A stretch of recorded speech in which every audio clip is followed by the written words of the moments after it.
Good morning. অনেক দিন পর আবার আমি তোমাদের সঙ্গে একটুখানি আলাপ আলোচনা কথা বলতে এলাম। আজকে সকাল সকাল ঘুম থেকে উঠে মেয়েকে স্কুল ছেড়ে দিয়ে এলাম। ওর বাবা বেরোলো একটু কাজে, আমি মেয়েকে ছেড়ে হেঁটে হেঁটে বাড়ি ফিরলাম। পায়ের ব্যথাটা এখন একটু ঠিক আছে, ভীষণভাবে পায়ের ব্যথা ছিল। মানে আমি ভেবেছিলাম যে পাটা মনে আমার ভেঙে টেঙে গেছে। বিগত 1 মাস ধরে আমি পায়ের ব্যথা নিয়ে ভুগলাম। দুটো ডাক্তার দেখালাম, তো হোমিওপ্যাথি এলোপ্যাথি সব রকম। তো যাই হোক, সব কিছু করে এখন একটা জায়গায় এসে একটু ঠিক রয়েছে। তো হাঁটা চলা একদমই করি না, সিঁড়ি ভাঙাভাঙিটা একটু তো করতেই হয়। আজকে একটু হেঁটে হেঁটে দেখলাম যে পায়ের ব্যথাটা কেমন আছে, একদম ঠিকঠাক হাঁটা চলা যাবে কি না। পায়ের উপর হাঁটুর উপরে জোর দিয়ে আমি হাঁটতে পারছিলাম না, মানে দাঁড়াতেই পারতাম না, পাটাকে আমি নাড়াতেই পারতাম না, এত বাজে কন্ডিশন ছিল। তাও টুকটাক কাজের জন্য একটু বেরোতে হতো ওর বাবার স্কুটি করে, ওই আর কি। তো চলো এখন আমি একটু চা খাবো, ভীষণভাবে ঘুম পাচ্ছে। সকালবেলা এত ঘুম পায় না, তাড়াতাড়ি উঠে যাই, তো একটু চা বানাই, চা বানিয়ে একটু চা খাই, তারপরে চলো ছাদে যাবো।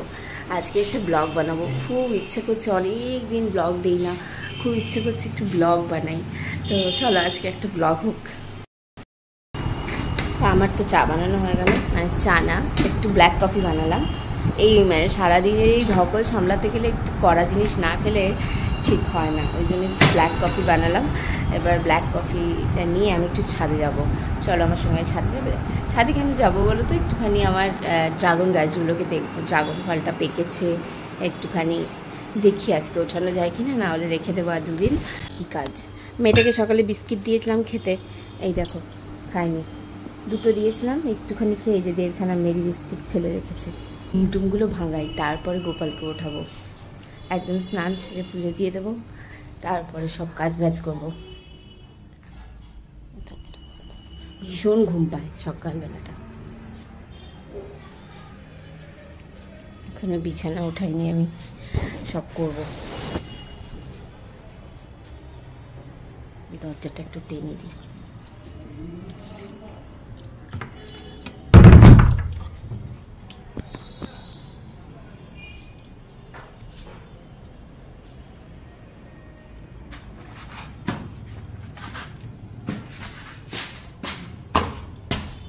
ও হাঁটা চলা করতেই পারতাম না, হাঁটতে এত লাগতো, সিঁড়ি দিয়ে তো উঠতেই পারতাম না। এখনও যে সিঁড়িতে উঠি না, খুব একটা জোর দিই না হাঁটুতে।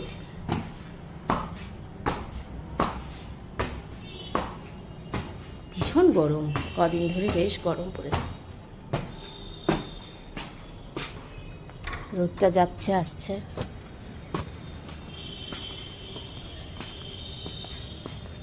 অনেক দিন ব্লগ দেই না, আজকে খুব ইচ্ছে করছে যে একটা ব্লগ বানাই। তো এই জন্যে আসলে ব্লগ বানিয়ে আমি খুব একটা আনন্দ ভীষণ পাই, কিন্তু দেখি সত্যি দিনের শেষে খুব একটা আমার লাভ হয় না, সময়টা নষ্টই হয়। সে কারণে বসেই থাকি, ভাবি থাক। কন্টেন্ট আমার কাছে প্রচুর প্রচুর কন্টেন্ট, কিন্তু একটাও আমি কাজে লাগাচ্ছি না। দেখলাম কন্টেন্ট দিয়ে সারাদিন সময় করে ভিডিও বানিয়ে অনেক কিছু হচ্ছে, কিন্তু আমি একদিন যেটা ভেবেছিলাম যে সবাইকে ভুল প্রমাণিত করব, যে না এখান থেকেও আমি আর্নিং করতে পারি, জীবনে নিজে কিছু করতে পারি, দেখলাম না হয়তো আমার পক্ষে সেটা সম্ভব নয়। ঠিক আছে চলো, ওই জন্য আর ইন্টারেস্টটা কমে গেছে, ওই জন্য দেখাইও না অত। কিন্তু কন্টেন্ট, প্রচুর কন্টেন্ট। আজকে খুব ইচ্ছে করছে বানালাম। চলো আমি একটু চা খেয়ে নিই, তারপরে। সবাই বলে ধৈর্য ধরো, সফলতা ঠিক পাবে, সফলতা ঠিক পাবে। ধৈর্য অনেক দিন ধরছি, কাজও করেছি, আমি কেন সফলতা পাই না জানি না। হয়তো আমার লাগতেই এইরকম, যেমন লটারি যেমন সবার কপালে জোটে না, সেরকম আমার কপালেও হয়তো এইটা ঠিক কাজ করছে না। চলো, নো প্রবলেম। ওই দেখো ড্রাগন গাছগুলো, ওই যে একটা পেকে রয়েছে, আরগুলোও রয়েছে কাঁচা, দেখাবো তোমাদের। দাঁড়াও, দেখো আমার ড্রাগন গাছগুলো, দেখো তোমাদের দেখাই। এই ফলটা আজকে তুলবো না, 2-1 দিন পরে তুলবো, আর একটু পাকলে ফলটা মিষ্টি হবে, নাহলে দেখতে লাল হয়ে গেছে, এখন তুলে দিলে ওটা ভেতরে টকটক হবে একটু, কিন্তু আমার অন্তরা এত ভালোবাসে, যার জন্যই আমার ড্রাগন গাছ লাগানো। ও ভীষণভাবে ড্রাগন পছন্দ করে, তো আমি এই জন্যই ড্রাগন গাছ লাগিয়েছিলাম ওর কথা ভেবেই, এবং সেখান থেকে ও মাঝে মধ্যে ফল পায়, আর কিনেই আনতে হয় বেশিরভাগ।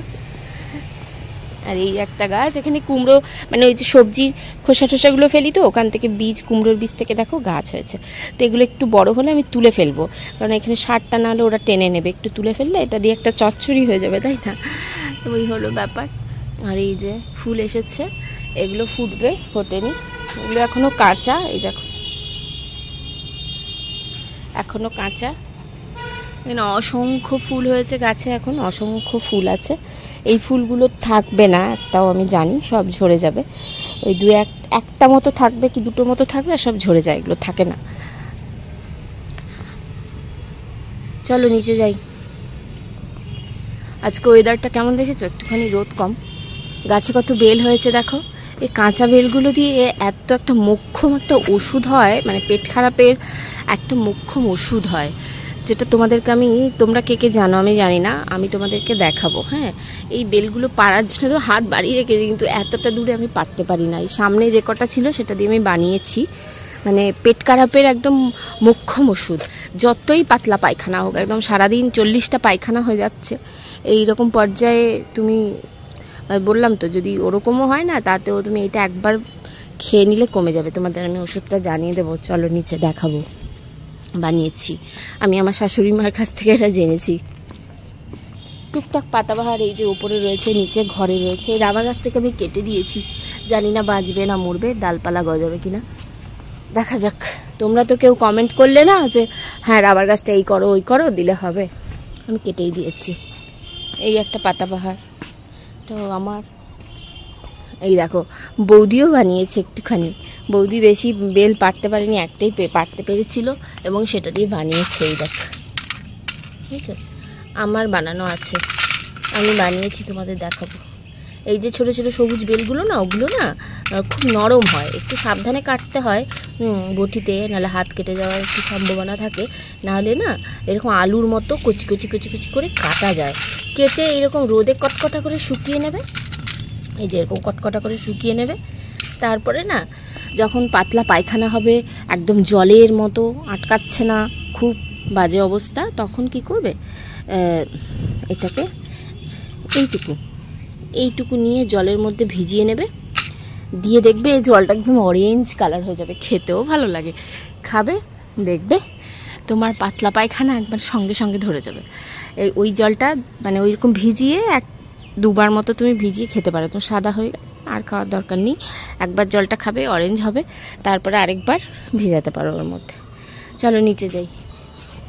এর ওইটা একদম অসাধারণ একটা জিনিস। আমি কিছুটা বানিয়েছি, তোমাদের দেখাচ্ছি, চলো। আমার শাশুড়ি মায়ের কাছ থেকে জেনেছি, উনি ওনার বাড়িতে রাখেন, উনি বানিয়ে। তো এইবার আমিও বেল পেরে বানিয়ে রেখেছি।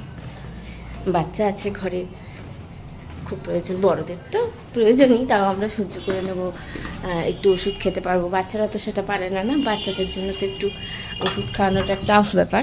তো যে কারণে এইসব জিনিস খুব কার্যকরী। তোমাকে দেখাচ্ছি, এই দেখো, এই দেখো বেল শুট। এটাকে বেল শুট বলে, শুকনো তো তাই বোধ হয়, তাহলে আমি জানি না লজিকটা কেন বলে। বেল শুকনো, কাঁচা বেল শুকনো, এটা এই দেখো এইভাবে শুকিয়ে রেখেছি। ওইটুকুনি একটু জলে দিয়ে খেয়ে নেবে, পাতলা পায়খানা হলে কমে যায়। তো আমিও বানিয়ে রেখেছি, আরেকটা জারও আছে, ওই আর কি সামনে হাতে আমার ওই 5-6টা বেলে ওইটা হয়েছে, আরেকটু আছে। চলো সমস্ত কাজ একদম ঝড়ের মতো শেষ করব আমি, তারপর দেখা যাবে কি কি কাজ। এই দেখো এখন আমি বিছানা উঠাবো, রান্না বান্না আছে, ঠাকুর পুজো আছে, সমস্ত কিছু সারবো। টাটা, পরে আবার দেখা করছি। এদিকে দেখো রান্নার প্রস্তুতি শুরু করেছি, এদিকে ডিম বসিয়েছি, এদিকে ডাল বসিয়েছি, ডালের মধ্যে টমেটো দিয়েছি, কিন্তু ওল সেদ্ধ দেবো বলে ওল দিয়েছি, ভাতে দিলে না ওলের রং নষ্ট হয়ে যায়। এখানে আছে চাল ভেজানো। এই রান্নার এগুলো সেদ্ধ হতে হতে আমি আমার ব্রেকফাস্ট সেরে নেবো, তারপর বাকি কাজ। খিদে পেয়েছে, মেশিনটা চালিয়ে দিই, জামা কাপড়গুলো কাঁচা হয়ে যাবে, তারপরে মেলেও আসতে হবে ছাদে, প্রচুর কাজ থাকে, তোমরা সবাই জানো। সংসার মানেই এক যুদ্ধ। এই জামাটার মধ্যে আমার মেয়ে কী খেয়েছিল, কী দাগ লাগিয়েছে আমি জানি না। এটার মধ্যে এখন এই লিকুইডটা লাগিয়ে রাখলাম। এটা হলো একটা অ্যাময়েল লিকুইড, এটা দিয়ে আমি জামা কাপড় কাচি। তো এটা লাগিয়ে রেখেছি, রটা উঠে যাবে, তারপরে মেশিনে দিয়ে দেবো, কাঁচা হয়ে যাবে, উঠে যাবে। তো ব্রেকফাস্টটা সেরে নিই, পরে আবার তোমাদের সঙ্গে বক করবো। আমার ব্রেকফাস্ট হচ্ছে এই যে, সকালে মেয়েকে একটু চিড়ের পোলাও বানিয়ে দিয়েছিলাম, আমি চিড়ে ভিজিয়ে রেখেছিলাম। চিড়ে, আম, এর মধ্যে ড্রাই ফ্রুটস, একটু দই দেবো আর কলা দেবো, দিয়ে আমি ব্রেকফাস্ট সারবো। সকালবেলায় তেমন একটা খেতে একদম ইচ্ছে করে না, আমার খিদেই পায় না। আমি খেতামই না বলতে গেলে, ব্রেকফাস্টটা সেভাবে করতামই না। শুধু চা বিস্কিট এইসব খেয়ে নিলে, আমার চা তো একটু খেতেই হতো, আর খেয়ে নিলে পেট ভরে যেত। আমি খেতামই না, খিদে পেত না, খেতাম অনেকটা বেলা করে। আর শরীরটা এতটা খারাপ হয়ে গেছিলো, যাকে বলে না সব কিছুরই চার্জ শেষ হয়, শরীরের চার্জ শেষ হয়। তো আমার চার্জ পুরো শেষ হয়ে গিয়েছিলো, শরীরে এত খারাপ হয়ে গেছিলো। তারপর থেকে না, শরীরের সঙ্গে আর ছেলে খেলা না। শরীর বসে গেলে সংসারের সবটা তো আমাকেই করতে হয়, করতে হয় বলতে কাজকর্ম বাদ দাও, বাচ্চা রয়েছে, সবটাই দেখাশুনো। তো একদম ছেলে খেলা না, খাওয়া দাওয়াটা ঠিক রাখতেই হবে। তো এক্সারসাইজটা করি শরীরটা ভালো থাকার জন্যে, ভালো লাগে আমার করতে, কিন্তু কদিন হলো শুরু করতে পারছি না। হাজব্যান্ড বললো যে না, এই মাসটা পুরোপুরি রেস্ট থাকতে হবে, তারপরে তুমি শুরু করবে। এখন দাঁড়াও, পাটা ঠিক হোক। পাটার এমন অবস্থা হয়ে গেছিলো না, পাটা আমি নাড়াতেই পারতাম না, একদম নাড়াতে পারতাম না, খাটে উঠাতে নামাতে, বা নড়তোই না, এরকম হাঁটুটা এমনভাবে ব্যথা ছিল। কোনো আঘাত লাগেনি কিন্তু, ওই আর কি। চলো খাওয়া দাওয়াটা সেরে, আমার ব্রেকফাস্ট রেডি, পরে আবার তোমাদের সঙ্গে কথা হবে। তারপরে এই যে এখন আমি রেডি হয়ে, আমি আর ওর বাবা বেরিয়ে পড়েছি। আমার মেয়েকে স্কুল থেকে আনতে যাচ্ছি, স্কুল থেকে নিয়ে আসি। তারপর এই যে এখন খেতে বসেছি, দুপুরবেলা সবার খাওয়া দাওয়া হয়ে গেছে, এখন আমি খাবো। এখন আমি ভাত মাখাচ্ছি, উচ্ছে, ওল আর আলু সেদ্ধ মাখা দিয়ে ভাত মাখিয়ে নিয়েছি। সাথে আছে কাঁচকলার কোপ্তা, এটা বৌদি দিয়েছে নিচের, খাবো না। এটা শুটকি মাছের তরকারি। আজকে আমি অনেক কিছু রান্না করেছি, কিন্তু আমি কিচ্ছু খাবো না, সেই সেদ্ধটা খাচ্ছি, আর এই শুটকি দিয়ে আজকে ভাতটা খাবো। ওফ, কি যে খাবো, কতদিন ধরে ভাবছি শুটকি খাবো। না, আমার বাড়িতে তো রান্না আমি করিনি, কোনোদিন করতে জানিও না, কিন্তু চেষ্টা করলে পারবো, কিন্তু কোনোদিনও করতে পারবোও না। আসলে আমার হাজব্যান্ড একদম পছন্দ করে না, মেয়েও না। ওরা এই গন্ধ লোকের বাড়িতে হয় তাতেই চিৎকার করে, আর আমার কাছে তো এটা অমৃত খাবার। তো আমাকে যখন কেউ দেয়, আমি একদম নিজেকে যে স্বর্গীয় সুখ লাভ করি আর কি তখন। এই যে এটা হচ্ছে আমের আচার, একটু খেতে বসলে একটু চাটনি আচার হলে আমার বেশ লাগে। আর এই যে শুটকি দিয়ে ভাতটা একদম মাখিয়ে নিচ্ছি, আহা হা হা, এবারে যাবে আমার মুখে। এই দেখো, ঝাল ঝাল করে শুটকি দিয়ে, পৃথিবীর সমস্ত খাবার একদিকে, এই শুটকি একদিকে। আর শুটকির এই রেসিপিটাই আমার কাছে সবচেয়ে বেস্ট লাগে, এত দারুণ খাবার, সিরিয়াসলি বলতে পারবো না। যাই হোক, আমার খাওয়া দাওয়া তো হয়ে গেল। এই যে এখন এতটা বেঁচে রয়েছে, এটাকে আমি একদম সযত্নে গচ্ছিত করে সুন্দরভাবে, লোক যেমন সোনা গয়না আলমারিতে ঢুকিয়ে রাখে, এই শুটকিটাকে আমি ফ্রিজে ঢুকিয়ে রাখবো। আমার কাছে এটা অমূল্য সম্পদ, এটা হচ্ছে আমি আবার কালকে খাবো। ভাবতে পারবেন এটা আমার কাছে কতটা দামি। আর এই যে কাঁচকলার কোপ্তাটাও ঢুকিয়ে রাখলাম, এটাও দরকার নেই আমার, এখন এগুলো থাক।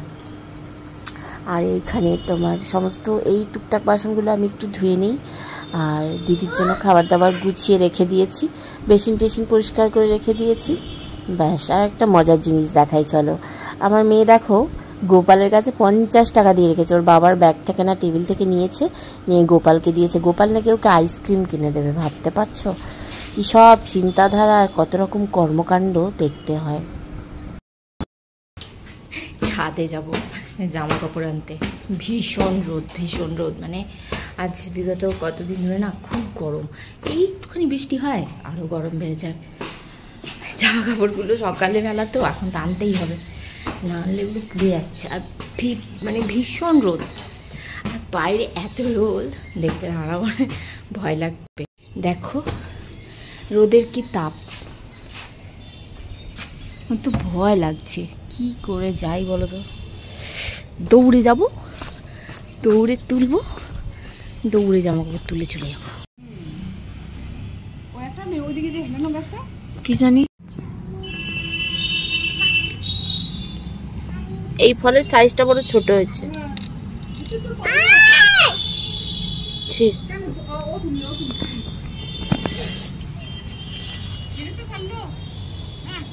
হয়েছে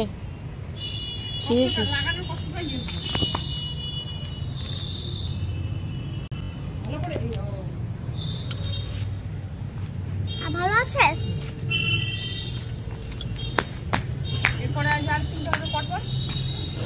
ওইগুলো একটু, ওইটা একটু বড় হবে সাইজটা, এইটা অনেক ছোট সাইজ। এই গাছের মাটিটা কম না, ওই জন্য ফলগুলোর সাইজ ছোট হয়েছে। এখন সন্ধ্যাবেলা আমরা দেখলে বিকেলে ড্রাগন তুললাম। তারপরে এখন সন্ধ্যাবেলা আমরা বেরিয়ে পড়েছি একটু বড় বাজারে গেলাম, একটু মোবাইলের দোকানে একটু কাজ ছিল, তো সেখান থেকে কাজ সেরে এখন যাব সোজা সবজি বাজারে।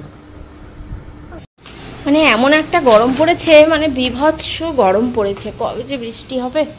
আমি বড় বাজার থেকে তারপরে আবার এমনি বাজার দেশবন্ধু মার্কেটে গেলাম, সবজি বাজার করলাম। একদম সবজি নেই, সবজির ছেলেটা আসছেই না, মানে এত কিছু সামলে মাথা খারাপ হয়ে যায়। এখন একটু রান্না করব, বলতে একটু ভাত করব, আর করব রাজমা ভিজিয়েছি, একটু রাজমা করব আর একটু ভাত, আর কিছু করব না। ভীষণ গরম, একদম ভালো লাগছে না। পুরি তো দেখলে আমি প্রচুর কিছু আজকে রান্না করেছিলাম, ওল সেদ্ধ, উচ্ছে সেদ্ধ, তারপর হচ্ছে ডিমের ঝোল, ঘন্ট, ডাল, অনেক কিছু করেছিলাম, কিন্তু আমি কিচ্ছু খাইনি। আমি শুধু শুটকি দিয়ে খেয়েছি। পৃথিবীর সমস্ত খাবার একদিকে, শুটকি একদিকে, কোনো জবাব নেই। যারা খায় না তারা জানে না যে কি অমৃতটা খায় না। উফ, এই এতক্ষণ নিচে দাঁড়িয়ে সেই সব আলোচনা হচ্ছিল, আবার শীতলের কথা শুনলাম। এবার শীতল খাবো, কবে যে শীতল খাবো। আমি মোবাইলে দেখি, তো বৌদিদের বললো ঠিক আছে একদিন খাওয়াবো শীতল। তো আমি তো খুব খুশি, কবে শীতল খাবো। তো ভীষণ গরম জানো তো, মানে কোচবিহারে আমি যবে থেকে বেল্লা থেকে এসেছি, মানে বৃষ্টির দেখা নেই, হয় কখনো টিপ ব্যাস, আবার গরম বেশি হয়ে যায়। যাই হোক, এখন থাক, পরে হয়তো তোমাদের সঙ্গে দেখা হবে। শুটকিটা কেমন লাগলো বলো? কারা কারা খাও শুটকি আমাকে জানিও। আমি তো ভীষণ ভালো খাই, ভীষণ। আমি যেন উত্তরবঙ্গ থেকে না যাই, শুটকির জন্য উত্তরবঙ্গে থাকতে চাই। সত্যি একটা অমৃত এটা, সত্যি কথা। চলো পরে দেখা যাচ্ছে।